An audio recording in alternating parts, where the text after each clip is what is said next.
The following is a conversation with David Sinclair. He is a professor in the Department of Genetics at Harvard and co-director of the Paul F. Glenn Center for the Biology of Aging at Harvard Medical School. He's the author of the book Lifespan and co-founder of several biotech companies. He works on turning age into an engineering problem and solving it, driven by a vision of a world where billions of people can live much longer and much healthier lives. Quick mention of our sponsors: Onnit, Clear, National Instruments, NI, Simply Safe, and Linode. Check them out in the description to support this podcast. As a side note, let me say that longevity research challenges us to think how science and engineering will change society. Imagine if we can live 100,000 years, even under controlled conditions, like in a spaceship, say. Then suddenly, a trip to Alpha Centauri that is 4.37 light years away takes a single human lifespan. And on the psychological, maybe even philosophical level, as the horizons of death drifts farther into the distance, how will our search for meaning change? Does meaning require death, or does it merely require struggle? Reprogramming our biology will require us to delve deeper into understanding the human mind and the robot mind. Both of these efforts are as exciting of a journey as I can imagine. This is the Lex Fridman podcast, and here is my conversation with David Sinclair. I usually feel like the same person when I was 12. Right now, as I think about myself, I feel like exactly the same person that I was when I was 12, and yet I am getting older, both body and mind, and still feel like time hasn't passed at all. Do you feel this tension in yourself that you're the same person and yet you're aging? Yeah, I have this tension that I'm still a kid, but that helps in my career. Scientists need to have a wonder about the world, and you don't want to grow up. 12-year-olds, and even younger, I would say 6, 7-year-olds, I've still got that boy in me, and I can look at things. It's a gift, I think, that I can see things for the first time if I choose to, and then explain them as I would to a 6-year-old, because I am that mentally. But on the other hand, I'm getting older, right? I run a lab of 20 people at Harvard. I've got a book. I've got science to do, companies to run. And so I have to, and on most days, just pretend to be a grown-up and be mature, but I definitely don't feel that way. There's something I really appreciated in the opening of your book. You talked about your grandmother. And on this kind of theme, on this kind of topic, she, first of all, had a big influence on you. My grandmother had a big influence on me. And you also mentioned this poem by the author of Winnie the Pooh, Alan Alexander Milne. Maybe I can read it real quick, because I on the topic of being children, when I was 1, I had just begun. When I was 2, I was nearly new. When I was 3, I was hardly me. When I was 4, I was not much more. When I was 5, I was just alive, but now I am 6. I am as clever, so I think I'll be 6, now, forever and ever. So this idea of being 6 and staying 6 forever, being youthful, being curious, being childlike, this and other things, what influence has your grandmother had on your thinking about life, about death, about love? Yeah, I was getting misty-eyed as you read that, because that poem was read to me very often, if not every day, by my grandmother, who partially raised me. And she was as much a bohemian as an artist, philosopher. And she's one of those people that wouldn't talk about the little things. She said, "I hate small talk. Don't talk to me about politics or the weather. Yeah, talk to me about human beings and culture."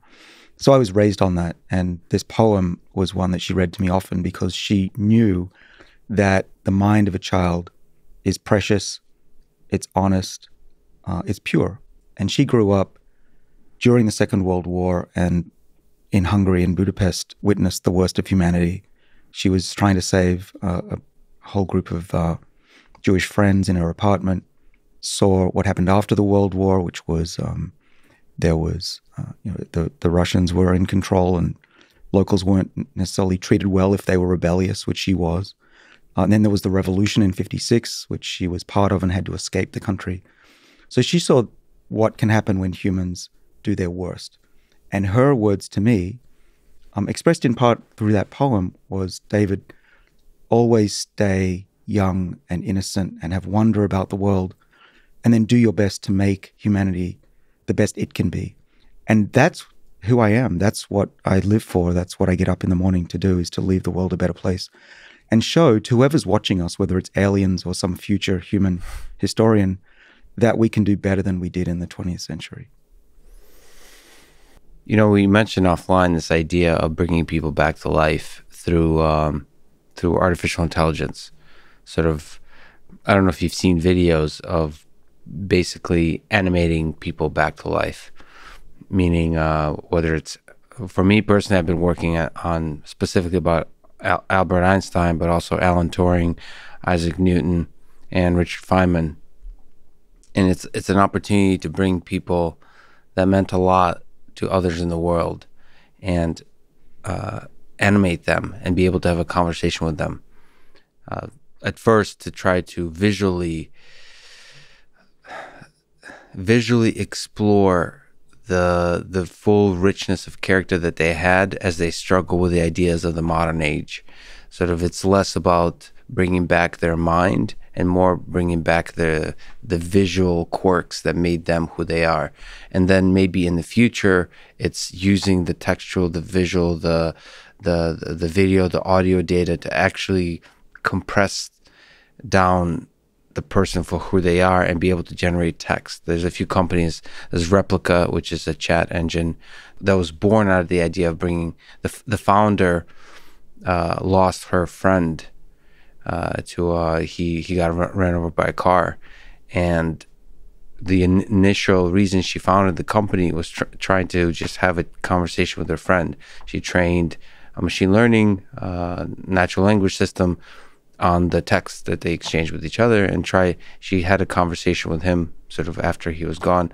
And it's the conversation was very trivial. It was obvious that it's, AI agent, but it gave her solace. It made her actually feel really good. And that's the way I wonder if it's possible to bring back people that mean something to us personally, not just Einstein, but people that we've lost, and in that way achieve a kind of small artificial immortality. I don't know if you think about this kind of stuff. Well, I definitely think about a lot of things. That one's a really good one. There's a great Black Mirror episode about the wife who brings back the boyfriend or husband. I think one of the challenges with bringing back Richard Feynman would be to capture his sense of humor, but that would be awesome. But yeah, bringing back loved ones would be great, especially if it's they're young and they die early, though it may hold you back from moving on. That's another thing that could happen as a negative. But I think that's great, and I also think that it's going to be possible, especially when we're recording, some of us, every aspect of our lives, whether it's our face or things we see. Right? Eventually, one day, everything we see can be recorded, and then you can build somebody's experience and thoughts, speech, and you will have replicas of everybody, at least digitally, and physically you could do that too one day. But that's a good idea, especially because there are people that I'd like to meet, and I think it's easier than building a time machine. One person I'd love to meet is Benjamin Franklin. Really? Well, I wouldn't go back in time. I would, but I'd prefer to bring him into the future and say, can you believe we have this thinking machine in our pockets now? And he just see the look on his face as to where humanity has come. Because I think of him as a modern guy that just was before his time. Yeah. So you're thinking Benjamin Franklin, the scientist, not Benjamin Franklin, the political thing, because he'd be very upset with Congress right now. Right. So maybe talk to him about science and technology, not politics, or maybe just don't get him on Twitter because he'll be very upset with human civilization. You know, I wonder what their personalities are like. Isaac Newton, it does seem complicated to figure out what their personality is like. Even Friedrich Nietzsche, who I also thought about. Feynman is, we just have enough video where we get the full kind of, it shows you how important it is to get not the official kind of book level presentation of a human, but the authentic, the full spectrum of humanity. You mentioned collecting data about a person, like collecting the whole thing. the whole of life, the ups and downs, the embarrassing stuff, the beautiful stuff, not just the things that's condensed into a book. And then with Feynman, you start to see that a little bit through conversations. You start to see peaks of like that genius, and then through stories about him from others.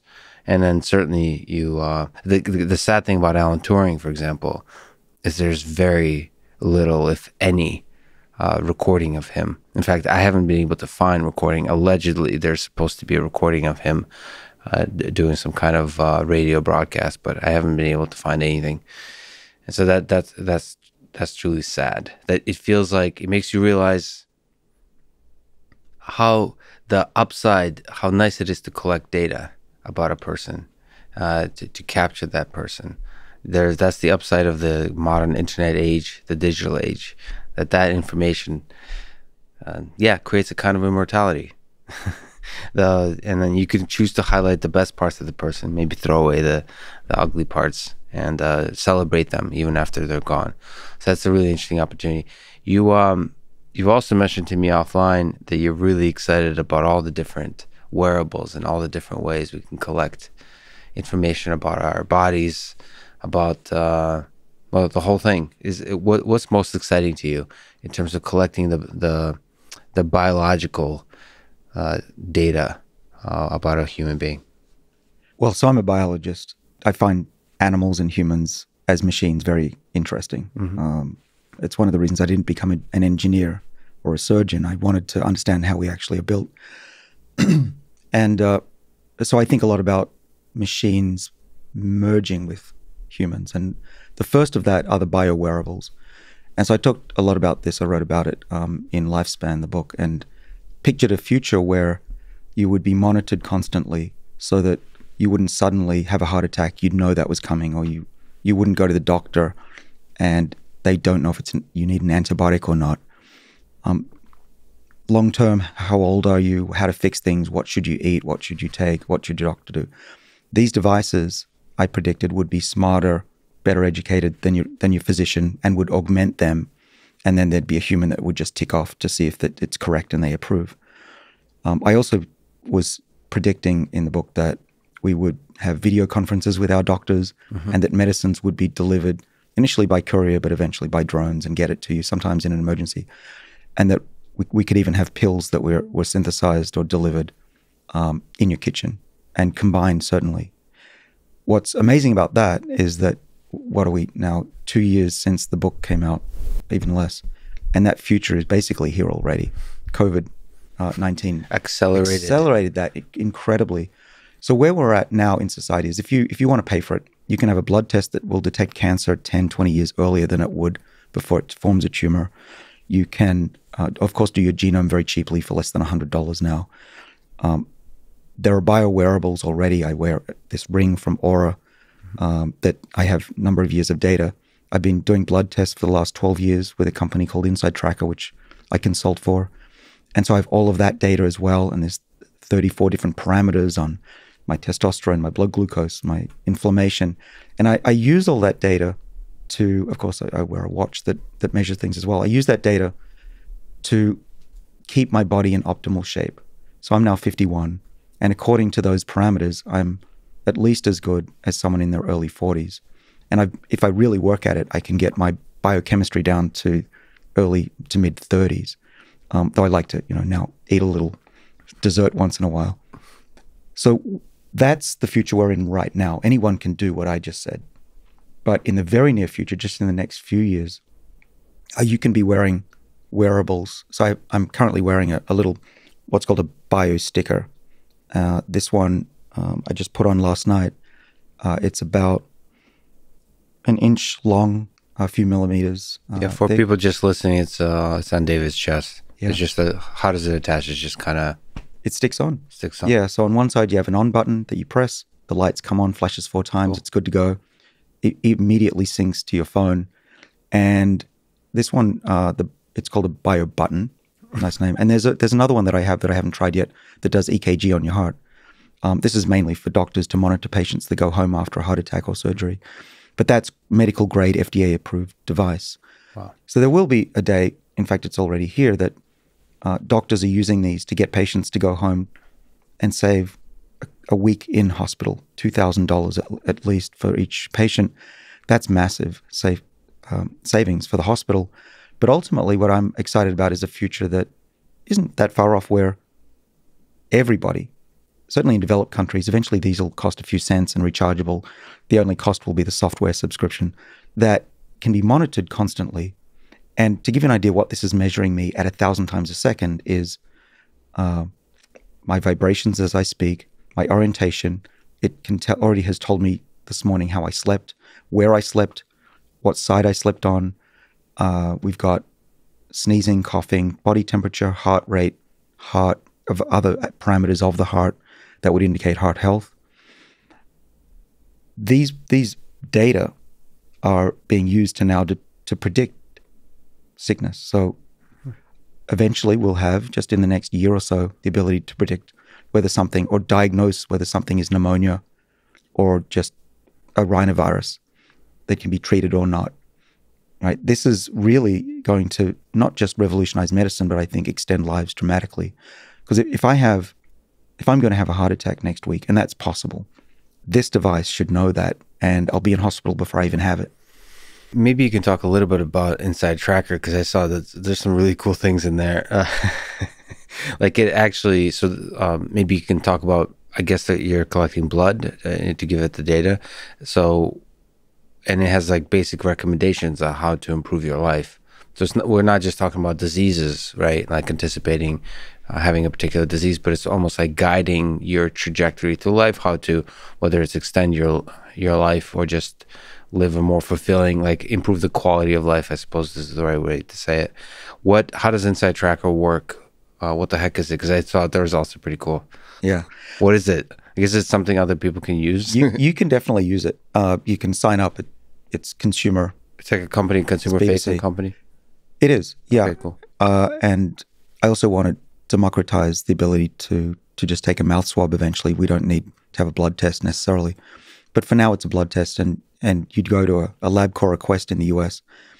It's also available overseas. You can upload your own data for a minimal cost and get the algorithms, the AI in the background to take that data, plot where you are against others in your age group, as in terms of health and longevity, bio age they call it, no, inner age. But also it provides recommendations. And this isn't just a bunch of BS. It sounds like it might be to say, oh, go eat this or go to that restaurant and order that. But it's actually based on, this company has entered hundreds, now it would be thousands of scientific papers into their database, and hundreds of thousands of human data points. And they have tens of thousands of individuals that have been tracked over time. And anonymously, that data is used to say what works and what doesn't. If you eat that, what works? If you take that supplement, what works? And I was a co-author on a paper that showed that the recommendations for food and supplements was better than the leading drug for type 2 diabetes.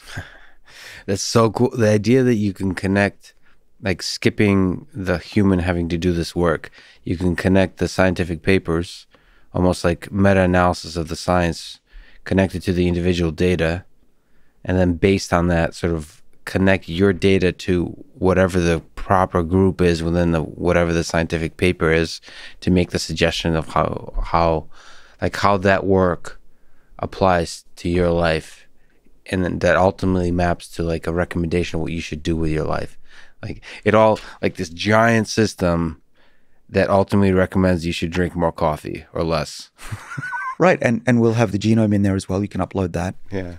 And so, awesome. So these programs will know us way better than we do, and our doctors as well. Yeah. The idea of going to a doctor once a year for an annual checkup and having, males get a finger up their butt and, you cough, that to me is a joke. That's medieval medicine. And that's very soon going to be seen as medieval. Yeah, it's, to me as a computer science person, it's always upsetting to go to the doctor and just look at him and like realize you know nothing about me. Like you're making your like opinions based on like, it is very valuable, years of intuition building about basic symptoms, but you're just like, it is medieval. They're very good at it. In fact, doctors in medieval times were probably damn good at working with very little. But the thing is, I'd rather prefer a doctor that doesn't really know what they're doing, but has a huge amount of data to work with. Well, you're right. And many of my good friends are doctors. I work at Harvard. So I'm not against the profession at all. Yeah. But I think that they need just as much help as anyone else does. We wouldn't drive a car without a dashboard. We wouldn't think of it. So why would doctors do the same? If we could we step back to the big, profound, philosophical, both tragic and beautiful question about age? How and why do we age? Is it, from an engineering perspective, you said you like the biological machine. Is that a feature or a bug of the biological machine? It is both a bug and a feature. Evolutionary speaking, we only live as long as we need to replace ourselves efficiently. If you're a mouse, you're only going to live 2.5 years, 3 years. You're probably going to die of starvation, predation, freezing in the winter. So they divert most of their resources to reproducing rapidly, but they don't put a lot of energy into preserving their soma, which is their body. Conversely, a baleen type of whale, a bowhead whale in particular, will live hundreds of years because they're at the top of the food chain and they can live as long as they want.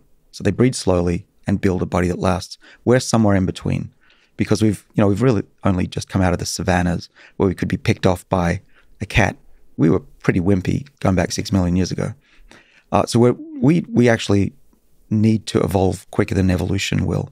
And that's why we can use our oversized brains and intuition to give us what evolution not only didn't give us, but took away from us. We're pathetic. Look at our bodies. Mm-hmm. These arms, if any of us, even the strongest person in the world, went in a cage with a chimpanzee, the chimp could knock that person's head off, no question.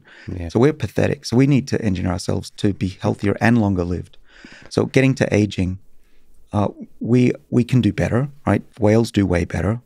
We're trying to learn how whales do that. And if you ask really anybody in the field now, Professor, they'll say there are 8 or 9 hallmarks of aging, which are really, it's a word for causes of aging. So that you probably have heard of some of these, your listeners will have. Loss of telomeres, the ends of the chromosomes, like the little ends of shoelaces, that kind of thing. They get too short, cells stop dividing, become senescent. They become, they put out what are called mitogens that cause cancer and inflammatory molecules. So that's another aspect of aging, cellular senescence. Another one is loss of the energetics, so mitochondria, the battery packs wind down. There's a whole bunch, stem cells, proteostasis. Well, these are our Achilles heels that I'm talking about, that are common amongst all life forms, really. But if you want me to jump to the chase as to what is the upstream defining factor? If we boil it down, what do we get? So most biologists would say you can't boil it down. It's too complex. I would say you can boil it down to an equation, which is the preservation of information and loss due to entropy, i.e. noise. And that is the basis of my research. It originally came out of discoveries in yeast cells, where I went to MIT in the 1990s. You studied bread. I kind of did. I studied the makers of bread, a little yeast called Saccharomyces cerevisiae, which at the time was one of the hottest, excuse the pun, organisms to work on. Yes. But we figured out in the lab why yeast cells get old and found genes that control that process and made them live longer, which was an amazing 4 years of my life. One of those genes had a name with an acronym SIR2. Now, the 2 is irrelevant. The SIR is important, and the most important letter out of all of those 3 is I, which stands for information. Silent information regulator number 2. When you put more copies of that gene in, just put in one more copy, the yeast cells live 30% longer and suppressed the cause of aging, which was the dysregulation of information in the cell. And then, so fast forward to now, I've been looking in humans and mice, because they live shorter and are cheaper to study, where the loss of information in our bodies is a root cause of aging. And I think it is.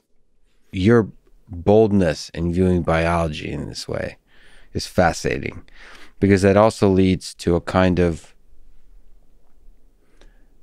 it's almost like allows for a theory of aging, like you could boil it down to a single equation, and it leads to perhaps a metric that allows you to optimize aging, sort of in the fight against entropy. to figure out which mechanisms, like you said, the silent information regulator, which mechanisms allow you to preserve information without injecting noise, without creating entropy, without creating degradation of that information.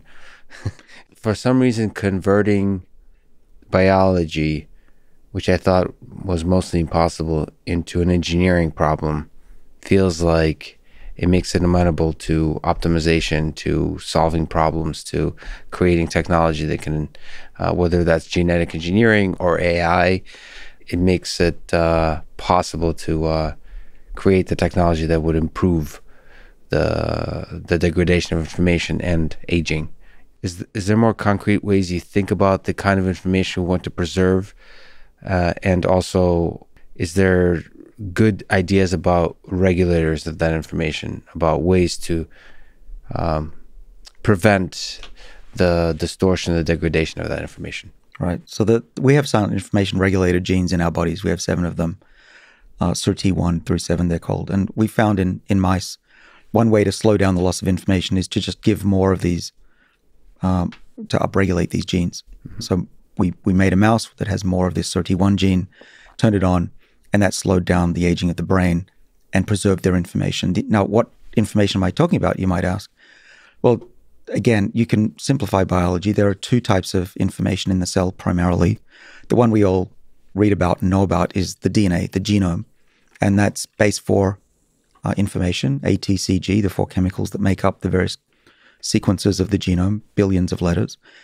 And that also degrades over time. But what's been fascinating is that we find that information is pretty much intact in old animals and people. You can clone a dog. One of my friends in LA just cloned his dog 3 times. So this is doable, right? It means that the genome can be intact. But what's the other type of information? It's the epigenome, the regulators of the genetic information. And physically, that's really just how the DNA is wrapped up or looped out for the cell to access it and read it. So it's similar to, and excuse this analogy, but it's a good one, a compact disc or a DVD. Those pits in the foil are the digital information, that's the genome. And the epigenome is the reader of that information. And in a different cell, you'd read different music, different songs, different symphonies. And that's what gets laid down when we're in the womb. And that makes a skin cell forever a skin cell and not a brain cell tomorrow. Thank God. Otherwise, our brains wouldn't work very well. But over time, what we see is that the brain cells start to look more like skin cells, and the kidney cells start to look more like liver cells.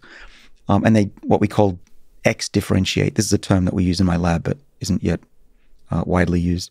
But we needed a term to explain this. And that process of X differentiation, the loss of the reader of the CD or the DVD, we liken that to scratches on the DVD so that the reader cannot fully access the information. Now, we can slow down the scratches, as I mentioned. We can turn on these genes. We can even put in molecules into the cell or even eat them and turn on those pathways, which my father and I have been trying to do for about a decade to slow things down. But the question that I've had is there a repository of information still in the body? Because anyone who knows anything about the loss of information or even has tried to copy a cassette tape or photocopy or Xerox anything knows that over time you lose that information irreparably. So I've been looking for a backup copy, inspired largely by Claude Shannon's work at MIT as well in the 1940s. His mathematical theory of communication is just brilliant. And so I've been looking for what he called the observer, which is the backup copy. We today might call that the TCP/IP protocol of the internet that stores information in case it doesn't make it to your computer. It will fill in the gaps. And we've been spending about the last 5 years to try and find if there really is a backup copy in the body to reset the epigenome and polish those scratches away. That's incredible. So finding the backup, so whenever there are too many scratches pile up, you can just write a new version. Like write not a new version, but go to the backup and restore it. Right? That's really all we're talking about. It's not that hard once you know the trick. And for people that actually remember like DVDs and scratches on them, how frustrating it is. That's a brilliant metaphor for aging. And then the reader is the thing that skips and then it could destroy your experience, the richness of the experience that is listening to your favorite song. Right, but in biology, it's even worse because you'll lose your memory, your kidneys will fail, you'll get diabetes, your heart will fail, and we call that aging and age-related diseases. So most people forget that diseases that we get when we get old are 80 to 90% caused by aging. And we've been trying to fix things with Band-Aids after they occur without even generally talking about the root cause of the problem. Is there the scratches? Do those come from? Are those programmed or are they failures? Meaning, is it so? If it's by design, then there's like a encoded timeline schedule that the body's just on purpose degrading the whole thing, and then there's the wear and tear of like the scratches in a disc that happen through time. Which one is it that's the source of aging? It's more akin to wear and tear. There isn't a program. Getting back to evolution, there's no selection for aging. We're not designed to age. We just live as long as we need to, and then we're at the whim of entropy, basically. Second law of thermodynamics, stuff falls apart. We live a bit longer than age 40, only because there are robust, resilient systems, but eventually they fail as well. Current limit to the human lifespan where they completely fail is 122. But I don't like to think of it as wear and tear because there's two aspects to it. There's a system that's built to keep us alive when we're young, but actually comes back to bite us as we get older. And we call this issue antagonistic pleiotropy. What's good for you when you're young can cause problems when you're older. So we've been looking what is the main causes of the noise, and we found two of them definitively. The first one is broken chromosomes. When a chromosome breaks, the cell has to panic because that's either going to cause a cancer or kill the cell. There's only two outcomes. It's pretty much a problem. And so what the cell does is it reorganizes the epigenome in a massive way. What that leads to is, think of it as a tennis match or a ping pong game. The proteins are the balls, and they now leave where they should be, which is regulating the genes that make the cell type, whatever it is. And they have a dual function. They actually go to the break, the chromosomal break, and fix that. And then they come back. You might ask, well, why is it set up that way? Well, it's a beautiful system. It coordinates gene expression, the control systems, with the repair. You want them coordinated. Problem is, as we get older, this ping pong game, some of the balls get lost. They don't come back to where they originally started. And that's what we think is the main noise for aging. Interesting. And we've also, the other cause of aging that we found is cell stress. We damage nerves and they age rapidly. So that's the other issue. There's probably others. Smoking, chemicals, for example, we know accelerates biological age pretty dramatically. But the question is, can you slow that down, or can you reset them to get those ping pong balls to go back to where they originally started in the game? And we think we've found a way to do that. What can you give me hints? Whose fault is it in the balls not coming back? Is it the proteins themselves?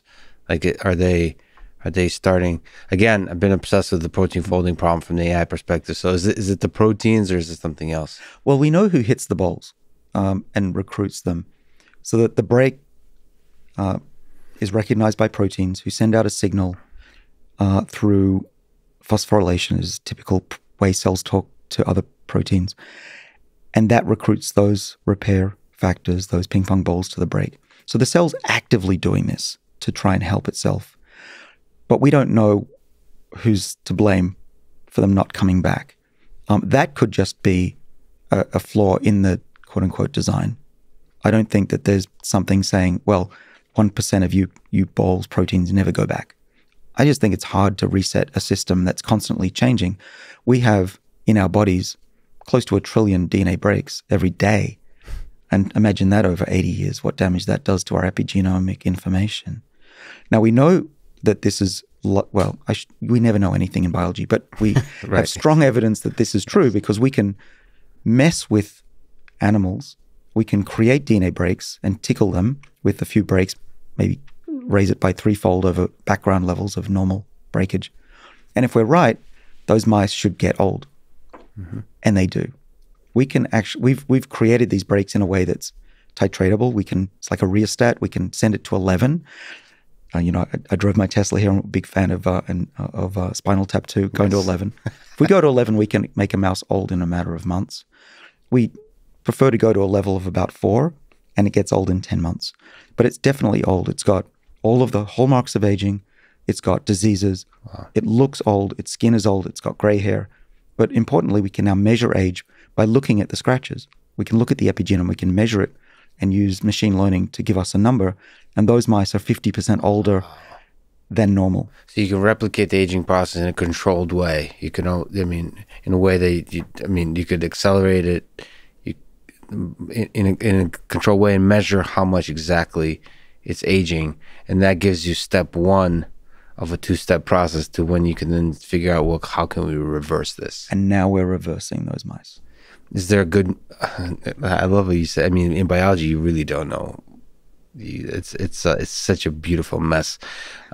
Is there ideas how to do that? Is that on the genetic engineering level? Is it what can you mess with? Is it going to the trying to discover the backup copies and restoring from them? What's if it's possible to convert it into natural language words? What are the ideas here? What is the observer and how do we contact it? Yeah, exactly. Yeah. What's the observer and how do you contact it? Or if there's other ideas, how to reverse the balls getting lost process. Yeah, well, you can slow it down. Slow it. But we found that a reset switch recently. We just published this in the December 2020 issue of Nature. And what we found is that there are 3 embryonic genes that we could put into the adult animal to reset the age of the tissues. And it only takes 4 to 8 weeks to work well. And we can take a blind mouse that's lost its vision due to aging, neurons aren't working well towards the brain, reset those neurons back to a younger age, and now the mice can see again. These 3 genes are famous actually because they're a set of 4 genes discovered by Shinya Yamanaka, who won the Nobel Prize in 2016 for discovering that those 4 genes, when turned on at high levels in adult cells, can generate stem cells. And this is, I think, well known now that we can create stem cells from adult tissue. But what wasn't known is, can you partially take age back without becoming a tumor or generating a stem cell in the eye, which would be a disaster? And the answer is yes. There is a system in the body that can take the age of a cell back to a certain point, but no further, safely, and reset the age. We're now using that to reset the age of the brain of those mice that we aged prematurely, and they're getting their ability to learn back. This is really exciting, right? What's the downside of this? Well, the downside is if you overdo it and you don't get it right, you might cause tumors. But we do it very carefully, and we also know that in the eye it's very safe. Yeah. We also injected these. We deliver them by viruses, so we can control where and when they get turned on. And in this paper, we've published that if we put high levels in the mouse, into their veins, throughout the body, they don't get cancer for over a year. So I'm so optimistic that we're going into human studies in less than 2 years from now. Is there a place where AI can help? Sorry to interject. One of the things I'm very excited about and passionate about. So Google DeepMind recently had a big breakthrough with AlphaFold 2, but also AlphaFold 2 years ago, with achieving sort of state-of-the-art performance on the protein folding problem, single protein folding. But it also paints a hopeful picture of what's possible to do in terms of simulating the folding of proteins, but also simulating biological systems through AI. Is there something to you, combined with this brilliant work on the biology side, that you're hopeful about, where AI can be a tool to help? Where isn't it a tool? I mean, if you're not using AI right now in biology, you're getting left behind. We use it all the time. We're using it to generate these biological clocks to be able to read those scratches. We're using it to predict the folding of proteins so we can target molecules and modulate their activity. We're using it to assemble genomes of different species. What else? We use it to predict the longevity of a mouse based on how it reacts to certain things, hearing, eyesight, generally frailty. So we just put out a paper last year on that.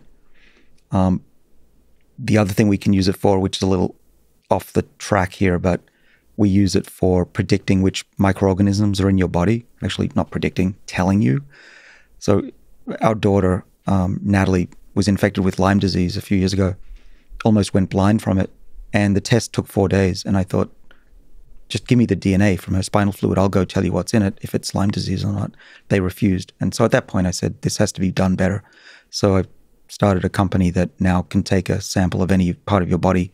It's typically done now with liver transplant patients to detect viruses that come out of their organs. But that's another area that AI is extremely important for. I think if you're not, in 5 years, if you're not using deep learning, you've got a problem, because the amount of data that we generate now as biologists is just terabytes. It can be terabytes per week. It'll eventually be terabytes per day. And then we just go from there. And I actually have trouble recruiting enough bioinformaticians. A lot of our work is now just number crunching. A part of that is collecting the data, which is kind of something we've talked a little bit about. But is there something you can say about how we can collect more and more data, not just on the one person level, like for you to understand your like various markers, but to create huge data sets to understand how we can detect certain pathogens, detect certain properties, characteristics of whether it's aging or all the other ways that the human body can fail.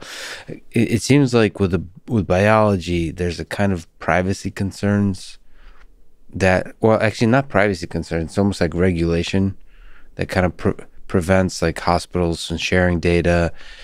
I'm not sure exactly how to say it, but it seems like when you look at autonomous vehicles, people are much more willing to share data. When you look at human biology system, people are much less willing to share data. Is there a hopeful path forward where we can share more and more data at a large scale that ultimately ends up helping us understand the human body and then treat problems with the human body?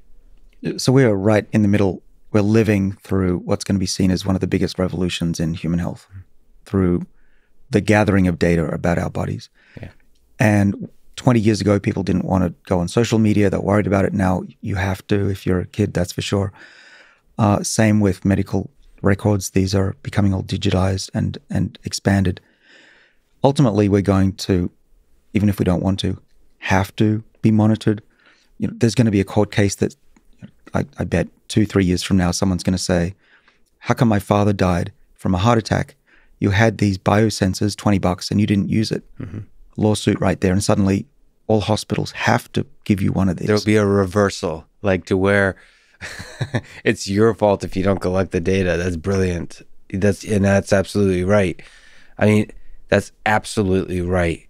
That's the frustration I feel when going to the doctor, is like, it's almost negligent to not collect the data, because you're making, if there's something really wrong with me and you're making decisions based on very few tests, that's almost negligent when you have the opportunity to collect a huge amount more data. Well, let me tell you something. Yeah. Lex, I've got this inside tracker data for myself over a decade, and you'd think my doctor would roll his eyes at this. Oh, he's gone to a consumer company, blah, blah, blah.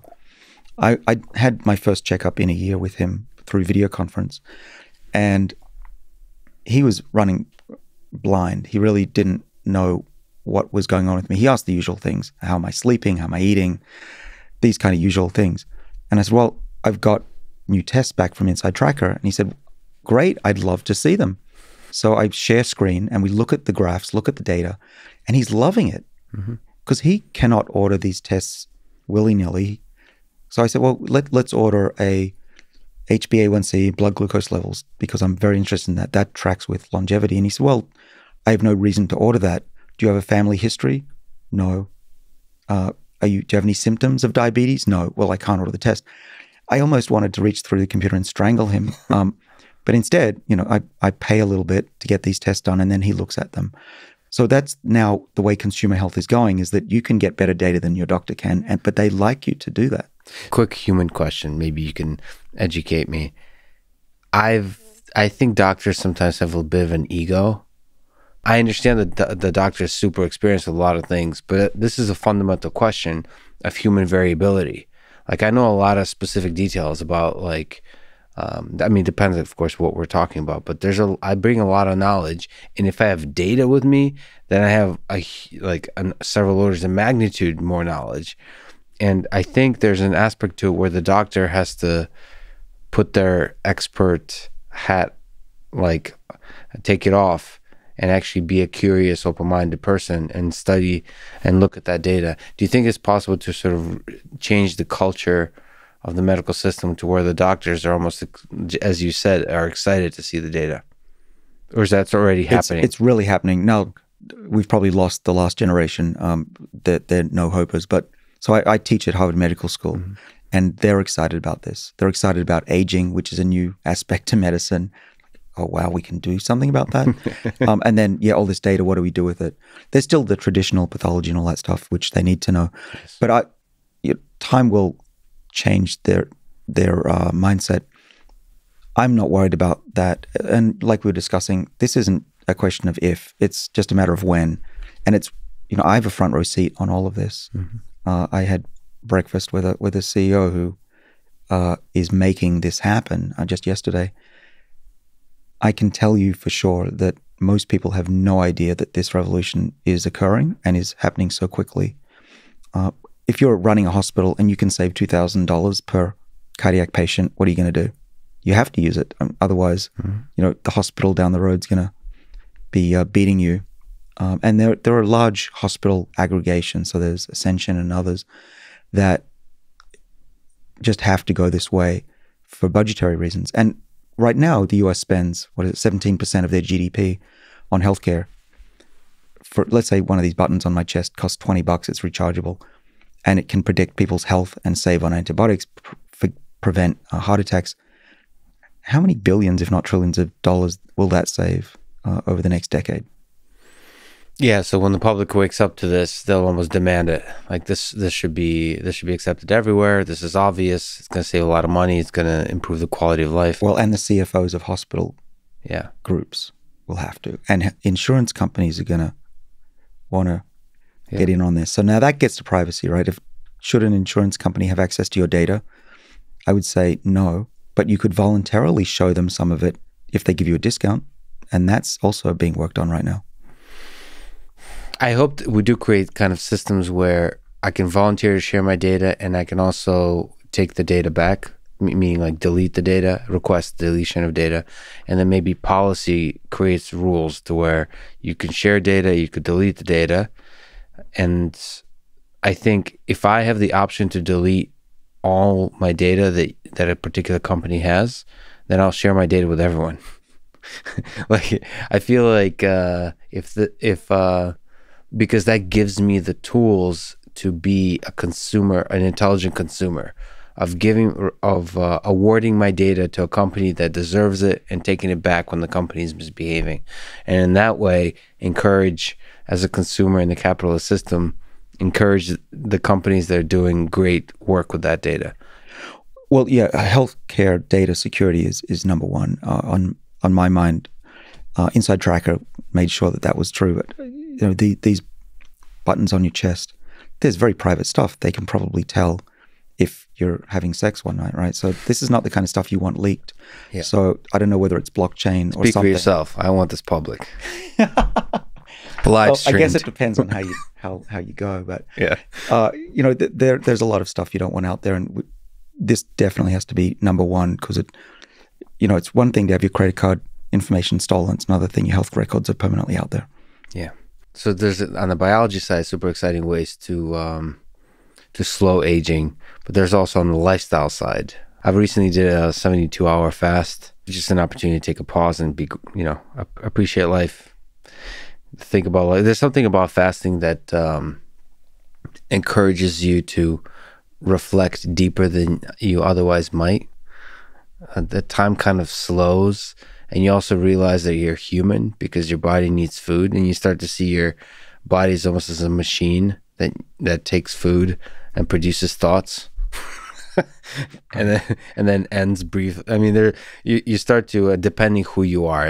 If you're like engineering minded, you start to think of this whole thing as a kind of as a machine, and then also feelings fill this machine. Feelings of gratitude, of love, but also the uglier things of jealousy and greed and hate and all those kinds of things. And you start to think, okay, how do I manage this body to create a rich experience? All of that comes from fasting for me. Anyway, but there's also health benefits to fasting. I intermittent fast a lot. I eat just one meal a day most of the time. Is there something you can say about the benefits of fasting in your own life and in general, the anti-aging process? Well, you're a philosopher too. Awesome. Sorry, I apologize. No, I'm impressed. True Renaissance man. It's a joy to be here. So when it comes to fasting, this is being abstemious is one of the oldest ways to improve health. Right? Probably they knew this 5,000 plus years ago. So that's not new. But what we're figuring out is what is optimal and how does it work? And one of the things we help contribute to, which I can speak to with some authority, is that these longevity genes we work on, we showed back in the early 2000s, are turned on by fasting. And at least in yeast, we were the first to show that how calorie restriction fasting works to extend lifespan. And that was the first for any species. Something similar happens in our bodies. When we're hungry or put our bodies under any other perceived adversity, such as running, our bodies think, wow, we're getting chased by a saber-toothed cat or something. If we're really hot or cold, these probably also work to put our bodies in this defensive state, to activate these genes in the way that whales do and mice don't. And so hunger is the best way to do that. In fact, I don't think you have to feel hungry. You can get used to it. But if there was one thing I would recommend to anybody to slow down aging, would be to skip a meal or two a day. Now, it doesn't mean you don't have to live well. You can go out. I go to restaurants. I eat regular food. I try to be as healthy as possible. But I've gone from skipping breakfast most of my life now to skipping lunch as well. And I have my physique back that I had when I was 20. I feel 20 mentally. I'm much sharper. I don't feel tired anymore. I sleep well. So I'm a huge fan of the 1 meal a day thing. Mm-hmm. Where I'm not good at is going beyond one day. But if have you ever fasted days, longer than 24 hours? I tried doing 2 days. I might have made it to the third and given up. I just find that I don't have a lot of willpower. I also hate exercise, so I'm not sure how long I'm going to live. But I've managed to do 1 meal a day. So if I can do that, seriously, anybody can do that. To your listeners and viewers, I would say, don't try to do it all at once. You can't go from snacking and eating 3 meals a day to what I do easily. Work your way up to it, but also compensate with drinking. If you like tea, if you like coffee, put some milk in it. That's fine. You can fill your stomach up with liquids. Diet sodas, I get criticized for drinking, but I'm going to continue to have those. But then, I power through the day. I definitely don't feel tired. I don't have a lag anymore. But also give it at least 2 weeks, because there's a habit as well. Mm-hmm. Having something in your mouth, chewing, feeling that fullness, you can break that habit, and within 2-3 weeks, you'll have done it. Absolutely. So I'm not actually even that strict about it. You said diet soda. People are very kind of weirdly strict about fasting, the rules and fasting. Like, for example, I drank Element electrolytes when I was fasting, and that has like 5 calories.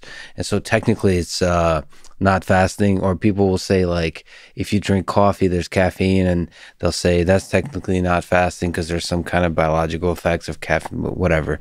Of course, there's like biological benefits that you can argue about, but there's also just experiential benefits. Just calorie restriction broadly has a certain experience to it that, like, for me personally, just as you said, has made me feel really good.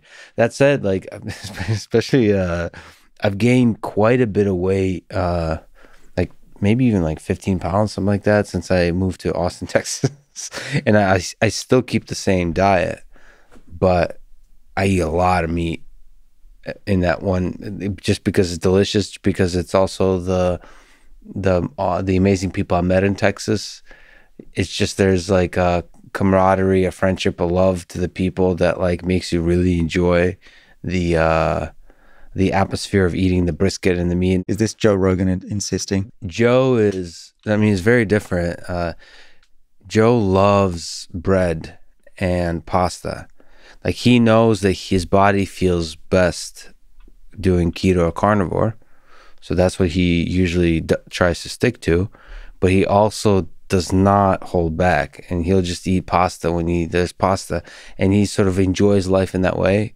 I don't know how to enjoy life in that way. I also love pasta, but I'm just not going to enjoy it because I know my body ultimately does not feel good with pasta. So it's a funny kind of dichotomies. I would like to cheat, I guess, by eating more meat than like overeating on the things that I know my body feels good on, as opposed to eating stuff I shouldn't, like cake and all those kinds of things. I tend to find happiness in overeating the good stuff versus eating the bad stuff, and that's the kind of balance. He's like, fuck it. Every once in a while you got to enjoy it, and then also coupled with that for him is just exercise, like then faces demons the next day and just like burn a huge amount of calories, which is, I mean, whatever's up with that guy's mind. there's a ability to fully experience life, which is represented by the pasta, and the ability to just like fight the demons, which is represented by all the crazy kettlebells and running the hills and all this kind of stuff that he does. That takes a lot out of you doing that kind of insane exercise. And I think I'm more like you, or at least towards your direction, is like, I really hate exercise. So I do it, but I really hate it. Mm-hmm. And so it's a balance that you have to strike. Is there something you could say about the diet side of that for you personally, but in general, in order to achieve calorie restriction? Like for me, eating, I know it may not sound healthy, but eating carnivore, eating mostly meat has made me feel really good, both mentally and physically. Is there something you could say about the kinds of diets that may improve longevity, but also enable calorie restriction? Well, sure. I mean, the first thing that's important to know is that while many people are interested/obsessed with what they eat, the data that's come out of animal studies, at least, is it's far more important when you eat than what you eat. And this was a fantastic study a few years ago by my friend Rafael Da Cabo at the National Institutes of Health in Bethesda. And he had 10,000 mice on different diets, hoping to find the perfect mix of carbs, protein, and fat. And it turns out that the only ones that lived longer were the ones that only ate once a day. And so that, if we're not mice, but I think that we're close enough to mice that this tells us a lot. But I still think the best bang for the longevity buck is to do both well. Eat less often and eat the right things. Now, I'll preface this to say I'm not a nut about this. I will eat very occasionally a dessert. Usually I steal from others, which doesn't count, right? Exactly. But you got to live life, right? What's a long life if it's not enjoyable anyway? Yes. But I also found, and this is, I'll get to your question in a second, but my microbiome right now and stomach is at a point where if I try to overeat on a steak, which I did a couple of days ago, I actually had a fried chicken specifically. For 2 days, I felt terrible. I couldn't sleep. It wouldn't go down. So I'm now at a point where even if I want to binge on meat and fried foods, I just can't. It just feels bad. But what do I recommend? Well, what the data says, which I try to follow, is that plant-based foods will be better than meat-based foods. And I know that there are a lot of people who disagree. But one of the facts is, there's a few facts. One is that people who live a long time tend to eat those type of diets, Mediterranean, Okinawa diet. They're eating mostly plants with a little bit of meat and not a lot of red meat. And the other fact is that in animals, we know that there's a mechanism that's called mTOR, little m, capital TOR, that responds to certain amino acids that are found in more abundance in meat. And when it responds, it actually shortens lifespan. And the converse, if you starve it of those 3 amino acids, mostly in meat, then it extends lifespan. And there's a drug called rapamycin, which some people are experimenting with, that does that. So you might be able to, I'm just saying this here from all my colleagues, we don't know the results here, but you could potentially take a rapamycin-like drug and counteract the effects of meat in the long run. Don't know. We should try that, actually. We could do that in the lab. But getting to the bottom of this, what I think is going on is that just like testosterone and growth hormone, you will get temporary, maybe not temporary, immediate health benefits. You'll feel great. You'll get more muscle, energy. But the problem is, I think it's at the expense of long-term health and longevity. Well, this is actually something I worry about in terms of long-term effects or the cost in terms of longevity. It's very difficult to know how your choices affect your longevity because the impact is down the line. Like, just because something makes me feel good now, like eating only meat makes me feel good now, I wonder what are the costs down the line. Well, think about what I was saying about the trade-offs between growth and reproduction, which is what a mouse does, and a whale that grows slowly, reproduces slowly, lives a long time. It's called the disposable soma theory. Kirkwood just proposed that in the 70s. What meat probably does is put you in the mouse category. Super fertile, grow fast, heal fast. And then if you want to be a whale, you should restrict meat and do things that promote the preservation of your body. Is it difficult to eat a plant-based diet that you perform well under, so mentally and physically? Just almost, I'm asking almost like a anecdotal question, or unless you know the science. Well, the science is still being worked out. Yeah. But from the synthesis of everything that I've read, I try to eat a diet that's definitely full of leafy greens. Particularly spinach is great because it's got the iron that we need, plenty of vitamins.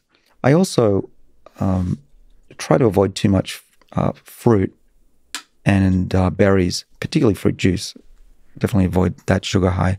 Spiking your sugar is not healthy in the long run. The other thing that's interesting is we discovered what we called xenohermetic molecules. Let me unpack that because it's a terrible name and I take full responsibility with my friend Conrad Howitz. The xeno means cross species and hormesis is the term that what doesn't kill you makes you live longer and be healthier. And so we're getting cross species health improvements by molecules that plants make. And plants make these molecules when they're also under adversity or perceived adversity. For instance, I understand if you want really healthy or good oranges, you can drive nails into the bark of the tree before you harvest. Same with wine. You typically want them to be dry before you harvest or covered in fungus. And that's because these plants make these colorful and xenohermetic molecules that make themselves stress resistant, turn on their sirtuin defenses, the SIR genes, remember? And when we eat them, we get those same benefits. That's the idea. And we've evolved to do so. This isn't a coincidence. It's my theory, our theory, that we want to know when our food supply is under adversity because we need to get ready for a famine. And so we hunker down and preserve our body. And by eating these colored foods, so practically speaking, if it's full of color or if there's been some chewing by a caterpillar, organic, grown locally in local farms, I'll eat that versus a watery, insipid, light-colored lettuce that's been grown in California. So you want vegetables that have suffered. You want the David Goggins of vegetables. That's the xenohermetic molecules. I love that term. I'm going to take that one with me. Thank you. Yeah. Oh, I follow him on Instagram. Is always screaming. So you want that he's basically the xenohermetic version of a human. I like it. So these are the molecules that are representative of stress that it's been that a plant has been under. Yeah, the best example of that is resveratrol, which many people, including myself, take as a supplement. Grapes or grapevines produce that in abundance when they're dried out or they have too much light or fungus. And that we've shown activates the SIR2 enzyme in our bodies, which, remember, is what extends lifespan in yeast and slows down aging in the brain. That's beautiful. Yeah, I tend to avoid fruit as well. So green veggies, anything that's not very sweet. So would you say you're relatively low, like you try to avoid sugary things as well? Yeah, I'm fairly militant about that. I rarely would add sugar to anything. Occasionally I would eat a slice of cheesecake, but that would be maybe once or twice a year. You have to give in occasionally. But yeah, anything that's sweet, I would rather substitute something like stevia if I need a sugar hit. What about exercise? Your favorite topic? Is there I don't like talking about it. Yeah, okay, great. Is there benefits to longevity from exercise? Well, no doubt. That's proven. Just like fasting, it's pretty clear that that works. For example, there are studies of cyclists. It was something like people that cycle over 80 miles a week have a 40% reduction in a variety of diseases, certainly heart disease. So that's not even a question. But what's interesting is that we're learning that you don't need much to have a big benefit. It's an asymptotic curve. And in fact, if you overdo it, you probably have reduced benefits, particularly if you start to wear out joints, that kind of thing. But just 10 minutes on a treadmill a few times a week, lose your breath, get hypoxic as it's called, seems to be very beneficial for long-term health. And that's the kind of exercise that I like to do, aerobic. Though I do enjoy lifting weights, so that is what I call my exercise, which has other benefits, including maintaining hormone levels, male hormone levels, but also really why I do it is I want to be able to counteract the effects of sitting for most of the day. Yeah. And as you get older, you lose muscle mass. It's 1% or so a year. And I don't want to be frail when I'm older and fall over and break my hip, which happens every 20 seconds in this country. So maintaining that strength, but also doing the cardio for the longevity, for the avoiding the heart disease. Yeah, I definitely, just like with fasting, have the philosophical benefit of running long and running slow. I enjoy because it kind of clears the mind and allows you to think. I actually listen to brown noise as I run. It really helps remove myself from the world and just like zoom in on particular thoughts. What is brown noise? It's like white noise, but deeper. So like white noise is like shh, and then brown noise is more like ocean. That sounds great. I might try that. Yeah. Yeah, it's more soothing probably. I'm not sure. There could be science to this. I need to look this up. I've been meaning to. But when I started, this is maybe like 5 years ago, I started listening to brown noise when I work. And the first time I listened to it, something happened to my mind where it just went like zoomed in to like in a way that it felt like really weird, like how precisely it was able to sort of remove the distractions of the world and really help my mind. Obviously, like the mind is trying to focus, and then it just enabled that process of trying to focus on a particular problem.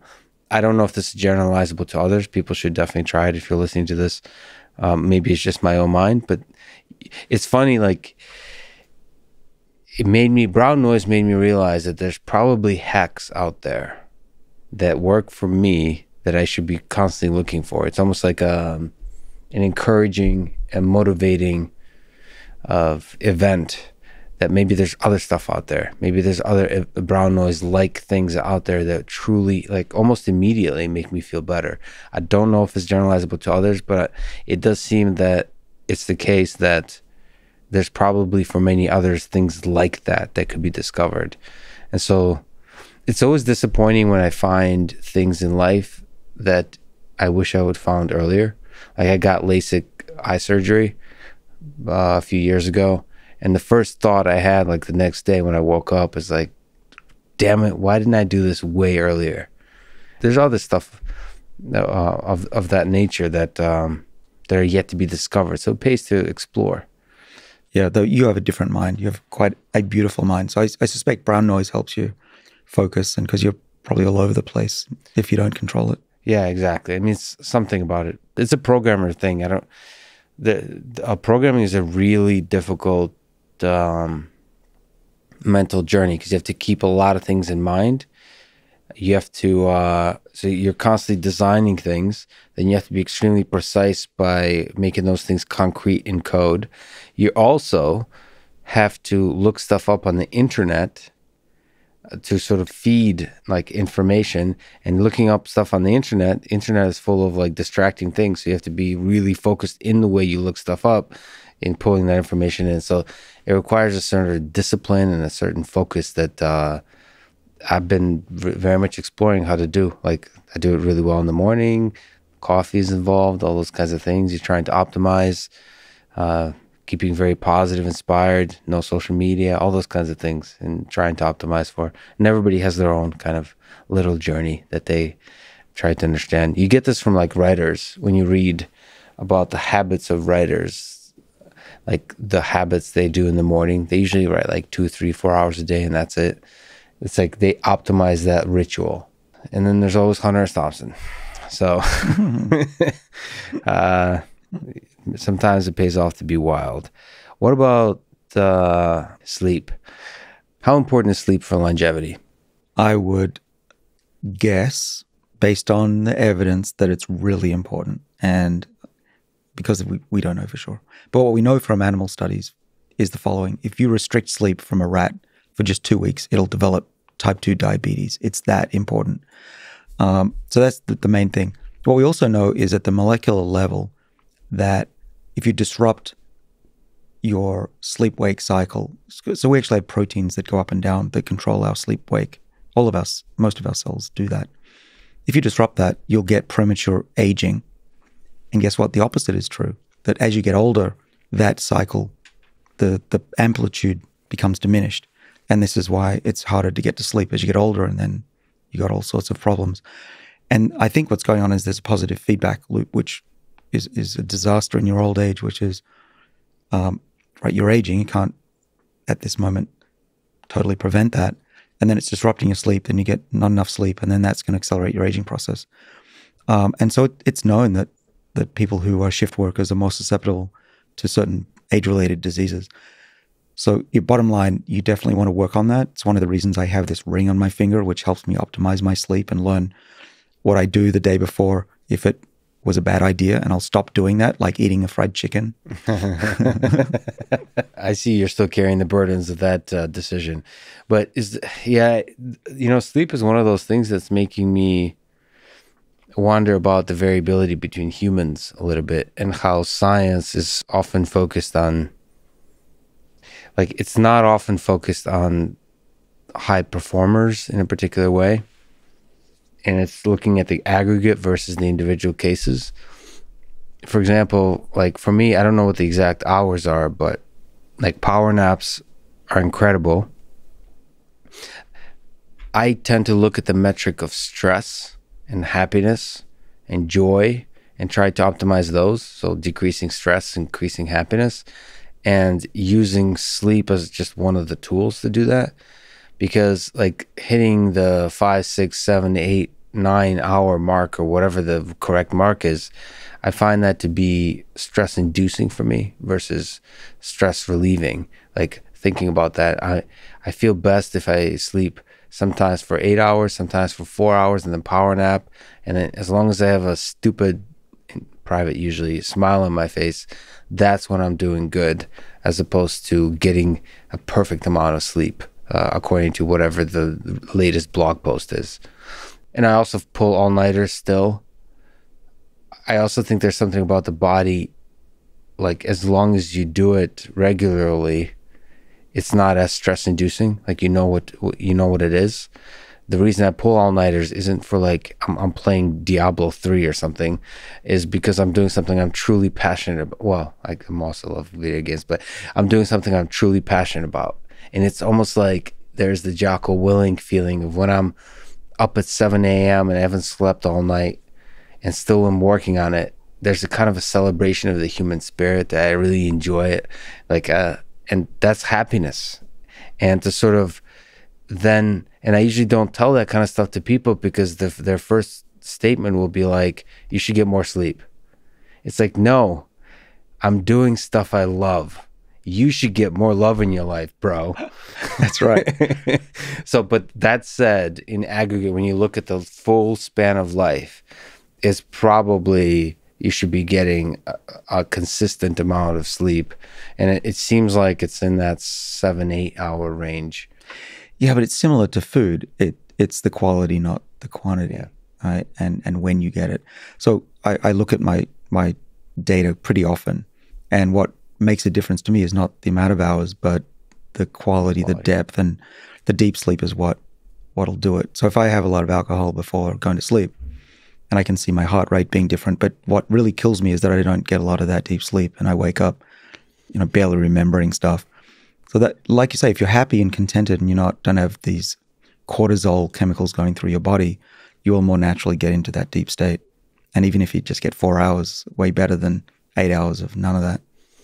Yeah, that's beautiful. And some of that could be genetic. For me, I fall asleep like this. If you want me to fall asleep right now, I can do it.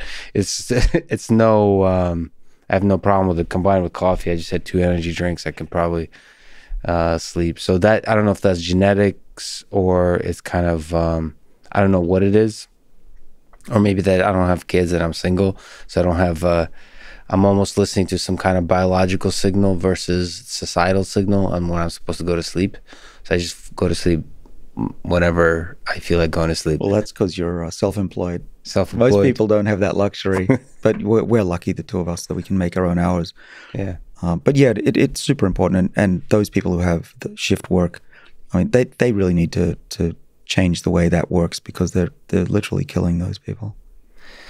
Is there something you can say about the mind and stress in terms of the effect on longevity? Sort of, because I don't know if you think about it this way, but when you talk about the biological machine, it's always these mechanisms that are not necessarily directly connected to the brain or the operation of the brain. Like, what's the role about stress and happiness and the sort of higher cognitive things going on in the brain on longevity? Right. Well, that's a great point. The brain is the center for longevity. Actually, we do know that. For a start, when I'm stressed, I can see, mentally stressed, then I can see it in my body. Heart rate, hormones, it's clear. That's no true surprise. So you've got to work on your brain first and foremost. If you are totally freaked out, agitated all the time, you will live shorter. I'm certain of it. I keep fish. I'm a big aquarium guy, and you can see the difference between the fish that's having a good time and dominant and the one that gets picked on. Yeah, it just looks like crap. Right? Yeah. You don't want to be the little fish getting picked on if you can help it. So I used to be extremely stressed as a kid. I was a perfectionist, very shy, always worried about being a failure. If I didn't get an A+, I was crying in my bedroom, that kind of sad existence. I got into my 20s, then in my 30s, and realized that's not the way to live. So I've worked very hard to get to this point where I almost never get stressed. Never. There's nothing that I've never gotten angry in my lab. I've got 20 kids. Sometimes it's most of the time it's like a kindergarten. I haven't lost my temper. I'm very calm, but that's intentional. And I don't worry about stuff. Millions of dollars, billions of dollars at stake sometimes. Keep it cool. It's only life. We're all headed to the same place anyway. Don't worry about it. But to answer your question, I think in a better way, if you manipulate the brain of an animal, I'll give you an example. If we turn on this SIRT gene that I mentioned, SIRT1, a good friend of mine at WashU, Sheena Mai, did this. They upregulated that gene just in the neurons of the animal. It lived longer. So that's sufficient to extend lifespan. We also know that you can manipulate the part of the brain called the hypothalamus, which leaches a lot of chemicals into the body and proteins, most of which we don't know yet.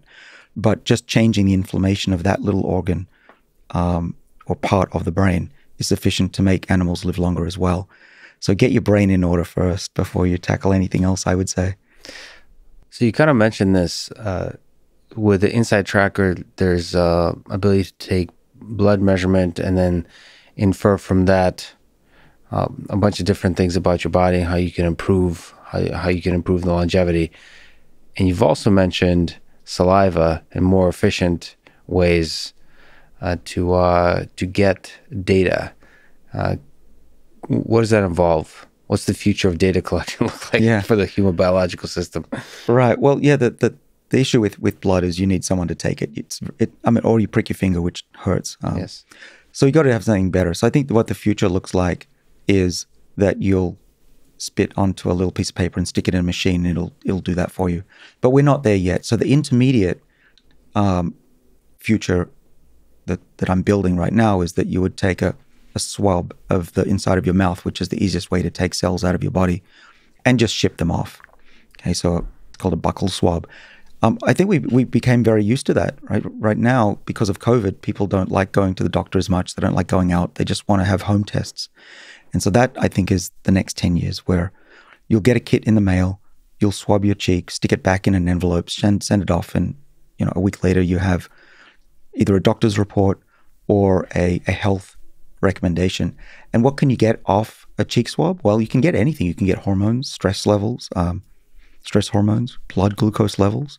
You can also tell your age reasonably accurately doing that, actually quite accurately. And those clocks can not just tell you how you're doing over time, but can be used to give you recommendations to slow that process down. Because some people sometimes are 10 years older biologically than their actual chronological age. I mean, why does it matter how many times the Earth's gone around the sun? Seriously, who cares about birthdays? It's how long your body's clock has been ticking and how fast. So I could take a cheek swab from you today, Lex, take it back to my lab, and within, by tomorrow, tell you how old you are biologically based on what we call the epigenetic clock. And you might be freaked out, you might be happy, but either way, we can advise you on how to improve the trajectory, because we know that smoking increases the speed of that clock. We also know that fasting and people who eat the right foods have a slower clock. Without that knowledge, you're flying blind. But I like the idea of a swab because it's just so easy. A lot of us have done something like that for COVID tests. It's not a big I've been doing it nonstop, a rapid antigen test. So let me say that particular one, rapid antigen test, they've been a source of frustration for me because like everybody should be doing it. It's so easy. We've also been working in my lab on democratizing these tests to bring them down from a few $100 to $1. So just to clarify, you're talking about not research, you're talking about like company stuff, like actual consumer-facing things? Well, right. The research on bringing the price down has occurred in my lab at Harvard, and then that intellectual property is being licensed and has been licensed out to a company that will be consumer-facing. So anybody for a small amount of money can do this. Well, you got subscriber number 1 obsessed. I think that's a beautiful, beautiful idea. So somebody who maybe I would have been more hesitant about it until COVID, but home tests are super easy. I almost wanted to share that data with the world, like in some way, not the entirety of the data, but like some visualization of like how I'm doing. Like it's almost like when you share, if you had like a long run or something like that, I wish I could share because it inspires others. And then you can have a conversation about like, well, what are the hacks that you've tried, and have a conversation about like how to improve lifestyle and those kinds of things that's grounded in data. That's what's going to happen. Now, everything's anonymous, of course. We talked about security there, but once it's anonymized, you can then plot these numbers. And I've plotted my epigenetic age versus hundreds of other people who have taken this test now. Yeah. And I can tell you where I fit relative to others in terms of my biological age. And I'm happy to share that with you all because it's pretty low. You can choose to share it. Of course, not everyone wants to share that. But when you go to the doctor, first of all, your doctor does treat you as though you're an average person, and none of us are average. There's no such thing. Mm-hmm. But second of all, we never know how we're doing relative to others because most of us, we don't share our information. So we might have this number and that number, but do you know that your numbers are good for your age or not? Mm-hmm. You have no idea. Nope. Even your doctor probably doesn't even know. So this graph that I'm talking about is the beginning of a world where you can say, how am I doing? For the two of us, we're white and we're male and we're this age and we do this. Are we good? Are we doing the right things or the wrong things? Do we need to fix certain things? And this is what the future is. Forget about just experimenting and not knowing the result. I mean, who does an experiment and doesn't look at the data? No one. It makes no sense. So we're going to enter a world where we have a dashboard on our body, the swabs, the blood tests, the biosensors, where our doctors can look at that, but we can also look at it and they can recommend, go to this restaurant down the road. They've got this great meal. It's high in whatever you need today because you're lacking vitamin D and vitamin K2. Go for it. Ridiculous question, or perhaps not. If you look maybe 50 years from now or 100 years from now, a person born then, what do you think is a good goal in terms of how long a person would live? Like, what is the maximum longevity that we can achieve through the methods that we have today or are developing some of the things we've been talking about in terms of genetics, in terms of biology? Is there a number? Right. Well, so it changes all the time because technology is changing so quickly. I keep revising the number upward. But I would say that if you do the right things during your life and start at an early age, let's say 25, we don't want malnutrition, starvation. That's not what I'm talking about. But in your 20s, start eating the kind of diets that I talked about, skipping meals. In animals, that gives you an extra 20 to 30%. We don't know if that's true for humans, and that would, even 5% more would be a big deal for the planet. I think that we should all aim to at least reach a century. I'm a little bit behind. I was born too early to benefit the most from all of this discovery. Those of you who are in your 20s, you should definitely aim to reach 100. I don't see why not. Consider this. This is really important. The average lifespan of a human that looks after themselves but doesn't pay attention is about 80. Okay, Japan, that's the average age for a male, a bit higher. If you do the right things in your life, which is eat healthy food, don't overeat, don't become obese, do a bit of exercise, get good sleep, and don't stress, that gives you on average 14 extra years. That gets you to 94. So getting to 100, if you just focus on what I'm talking about, it's not a big deal. Mm-hmm. So what's the maximum? Well, we know that one human made it to 122 and a number of them make it into their teens. I think that's also the next level of where we can get to with the types of technologies that I'm talking about. Medicines, like I mentioned rapamycin, there's one called metformin, which is the diabetes drug, which I take. That in combination with these lifestyle changes should get us beyond 100. How long can we ultimately live? Well, there's no maximum limit to human lifespan. Why can a whale live 300 years, but we cannot? We're basically the same structure. We just need to learn from them. So anyone who says, oh, you max out at X, I think is full of it. There's nothing that I've seen that says biological organisms have to die. There are trees that live for thousands of years, and their biochemistry is pretty close to ours. What do you think it means to live for a very long time? Let's say if it's 200 years we're talking about, or 1,000 years. There's some sense you could argue that there is immortal organisms already living on Earth, like there's bacteria. So there's certain living organisms that in some fundamental way do not die because they keep replicating their genetic information. They keep like cloning themselves.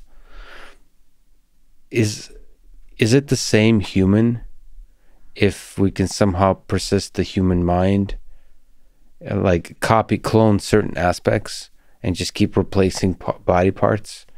Do you think that's another way to achieve immortality, to achieve of a prolonged sort of increased longevity, is to replace the parts that break easily and keep, because actually from your theory of aging as a degradation of information, so an information theory view of aging, like what is the key information that makes a human?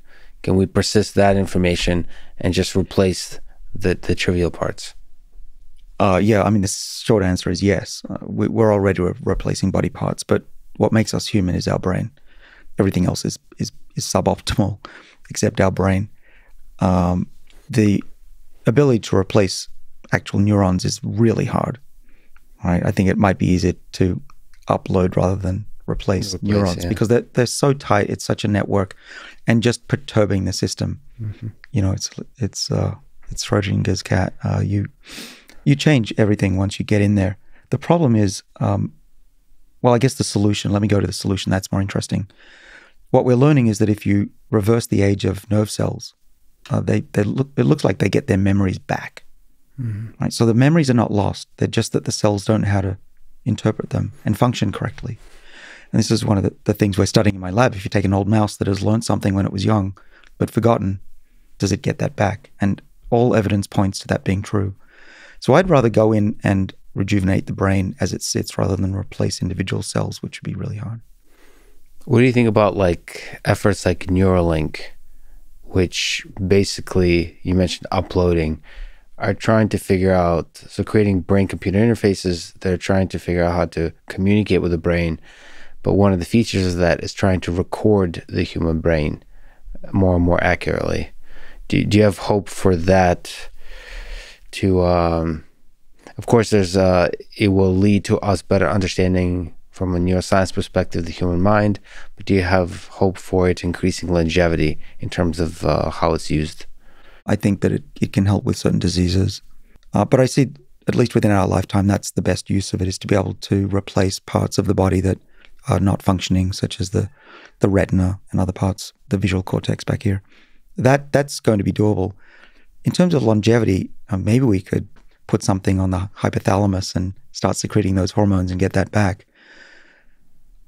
Ultimately, I think the best way to preserve the brain is going to be to record it, but also I think it's going to require death, unfortunately, to then do very detailed scans, even if you have enough time and money, atomic microscopy, and rebuild the brain from scratch. Rebuild from scratch, yeah. I mean, we are living more and more in a digital world. I wonder if the scanning is good enough for the critical things in terms of memories, in terms of the particular quirks of your cognitive processes. They're not. They're not. Yeah. We're not close, yes, but we've made quite a bit of progress. So it's if you're an exponential type of person. Yeah. Well, let's dream a little here. Yes, that's the point. The way it would work, that I could see it working, is so you take a single cell slice through your dead brain, and we can now. The problem with the engineering aspect is that the physical aspect of the brain is not even half the problem. The problem is which genes are switched on and off. This experience that we're having here is altering certain genes in neurons that will be preserved, hopefully, for a number of decades. But you cannot see that with a microscope easily. But there are technologies invented actually just down the hall in the building I'm at. George Church his lab invented a way to look at which genes are switched on and off, not only in a single cell, which any lab can do these days, but in situ, where it's situated in the brain. Yeah. So you can say, okay, this nerve cell had these genes switched on and these switched off. We can recreate that. But just scanning the brain and looking how the nerves are touching each other is not going to do it. Wow. Okay. So you have to scan the full biology, the full details. And look at the epigenome. At the epigenome too. Yeah, which genes are on and off. It's just easier to reset the epigenome and get them to work like they used to. True. We're doing that now. Use the hardware we already have. Just figure out how to make that hardware last longer. Right. Ultimately, information will be lost. Even genetic information degrades slowly through mutation. So immortality is not achievable through that means, though I think we could potentially reset the body hundreds of times and live for thousands of years. Okay. So we talked about biology. Forgive me, but let's talk about philosophy for just a brief moment. So somebody I've enjoyed reading, Ernest Becker, wrote The Denial of Death. There's also Martin Heidegger. There's a bunch of philosophers who claim that most people live life in denial of death. Sort of, we don't fully internalize the idea that we're going to die. Because if we did, as they say, there will be a kind of terror of, a deep fear of death.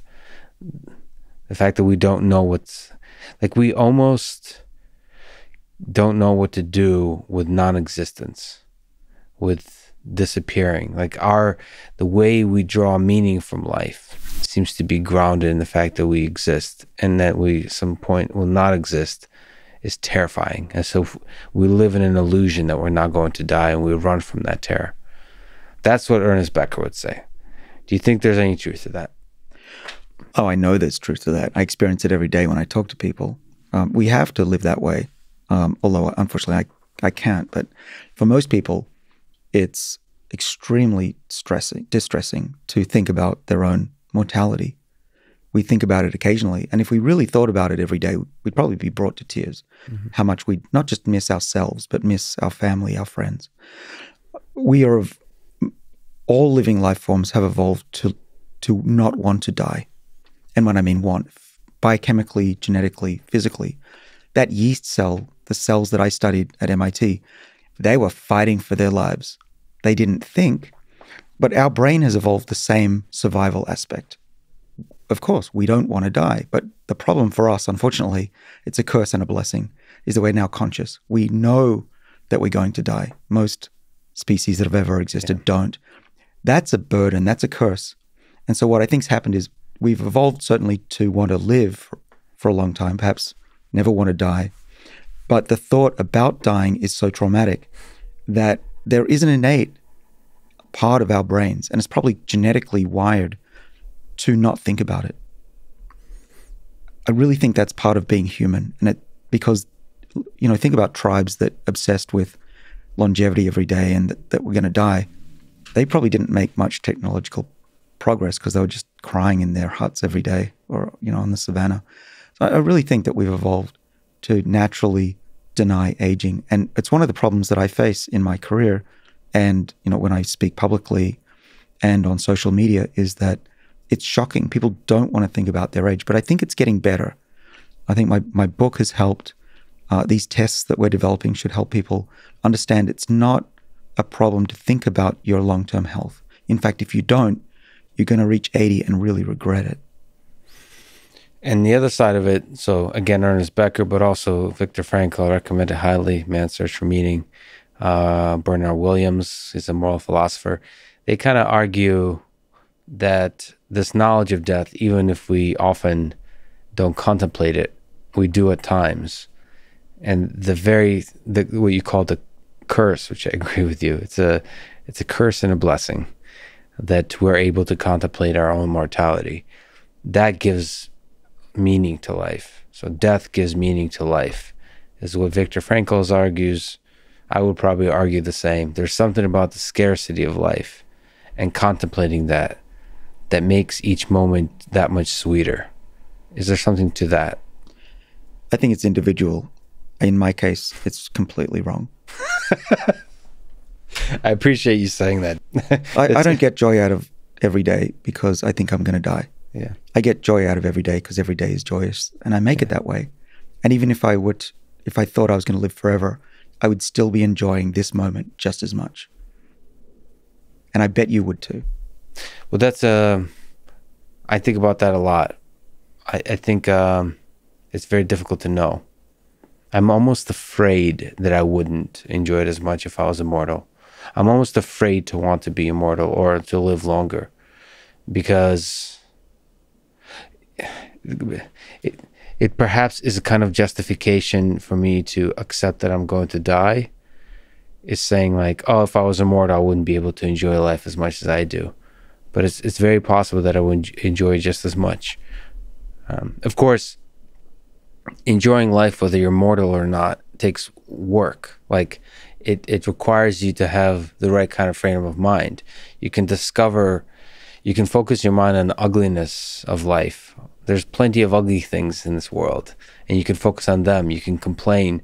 Whenever, if it's raining outside, you can focus on the fact that you have shelter and enjoy the hell out of it, or you can enjoy running in the rain when it's warm and the beauty of nature, just being one with nature, or you can just complain this fucking weather again in Boston. It's either always raining or freezing, damn it. And the same thing with Wi-Fi going out on airplanes. You can either complain about stupid Wi-Fi on JetBlue or something, or you could say how incredible it is that I can fly through the sky and in a matter of hours be anywhere else in the world, and that I could also on occasion watch check email and even watch movies through this while connecting through satellites that are flying through space. So it's a matter of perspective, and perhaps there's an extra level of work required when you're immortal, because it's easier when you're immortal or live longer to be lazy, to delay stuff. But if you're not, you can still derive the same amount of joy. It's possible. It's possible. It's definitely possible. In my life, I went from being the nothing's working to every day's great to wake up to. And I think even if you think you're going to live forever, you can enjoy every day. What I do is everything's relative. Mm-hmm. We can compare ourselves to our neighbor who has more money, or to the flight that should have had Wi-Fi. Or, which is what I do, I'm still 6 years old, remember? what a 6-year-old does, says, look, when I tell my fingers to form a fist, they actually do that. That's really cool. That's how I live my life. I can pick up on your desk here this metal object. It's a metal cube, about an inch by an inch by an inch. And I tell myself not about cubes, but about inanimate objects. Probably once a day I'll say, I am a living thing. I can think, I can move, I can eat. I am full of energy. And there's that leaf or this cube here that will never be alive. That's what I look at and compare myself to. And for as long as I live, if it's forever, of course it won't be, but even if it was forever, relative to this lump of metal on this table here, we are wondrous things in the universe, and probably the most wondrous things in the universe. Yeah, we're able to deeply appreciate the leaf or the cube and deeply appreciate ourselves, which is, it can be a curse, but it's mostly a gift. Especially when it's such a beautiful poem. Now I'm 6, I'm as clever, so I think I'll be 6 now, forever and ever. That's a good thing to aspire to. Your grandmother was onto something. David, this is an incredible conversation. I'm a huge fan of your work. So thank you for wasting your valuable time with me today. I really, really appreciate it. This was awesome. Thank you for having me on, Lex. Appreciate it. Thanks for listening to this conversation with David Sinclair. And thank you to Onnit, Clear, National Instruments, Simply Safe, and Linode. Check them out in the description to support this podcast. And now let me leave you with some words from Arthur Schopenhauer. All truth passes through 3 stages. First, it is ridiculed. Second, it is violently opposed. Third, it is accepted as being self-evident. Thank you for listening and hope to see you next time.